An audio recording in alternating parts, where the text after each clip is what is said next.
Start. Sir, before the House adjourned for lunch yesterday, I had started speaking on the essential commodities within bracket amendment bill. I have got here with me the bill as introduced.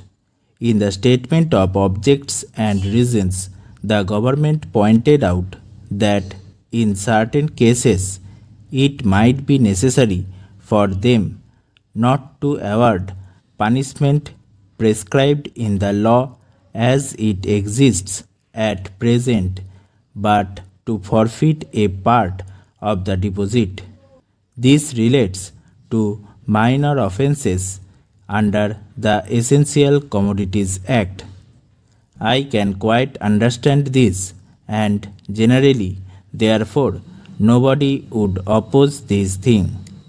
But the question that I wish to raise in this connection before the House is the manner in which this Act is being implemented by the government and also by the state governments.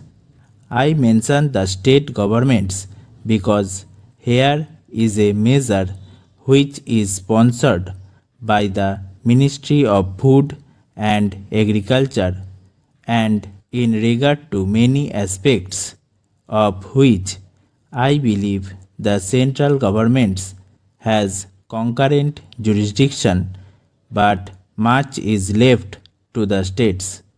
Our experience has been, especially in the state from which I come, namely West Bengal, that this act is not implemented properly by the state authorities because of various connections of certain people high up with the big business and others indulging in speculation, hoarding and so on.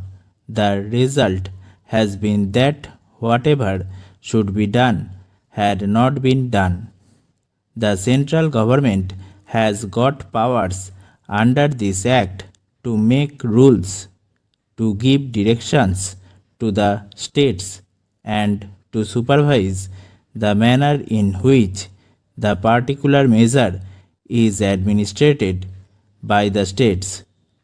We found that much that should have been done was not done.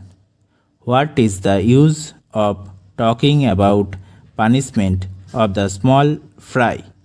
Certainly, if they are guilty, they have to be punished, and the smaller the fry, the minor should be the punishment. I agree there, but the point is that the act is not properly implemented. We should like to know from the government as to how many cases have been started under the Essential Commodities Act. We know that food grains had been hoarded, speculation had been indulged in, stocks had been removed from one state to another surreptitiously by unfair and illegal methods. This should have attracted the attention of the Essential Commodities Act.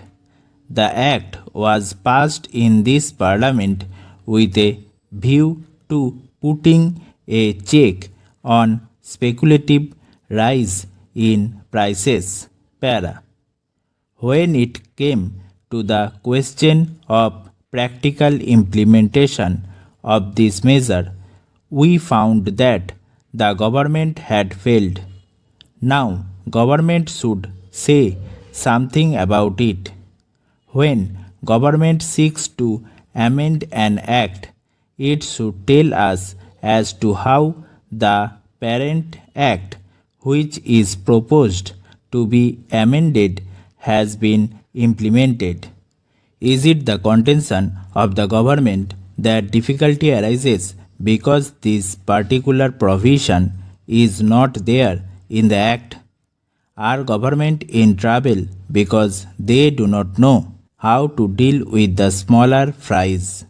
Or Is it because that those who are supposed to administer this measure at the state level, at the district level, have thought it fit to ignore it, have thought it fit to bypass it?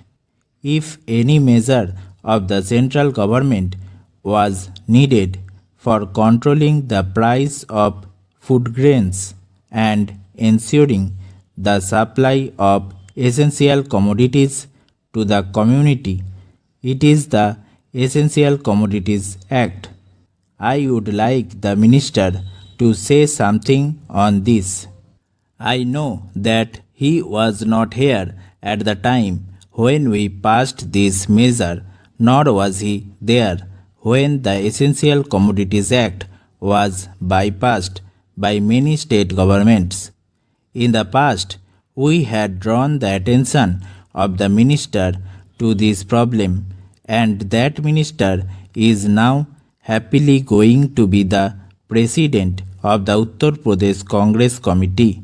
But here I would like to ask the minister who has stepped into his shoes as to what he is doing in order to see to the proper implementation of this act.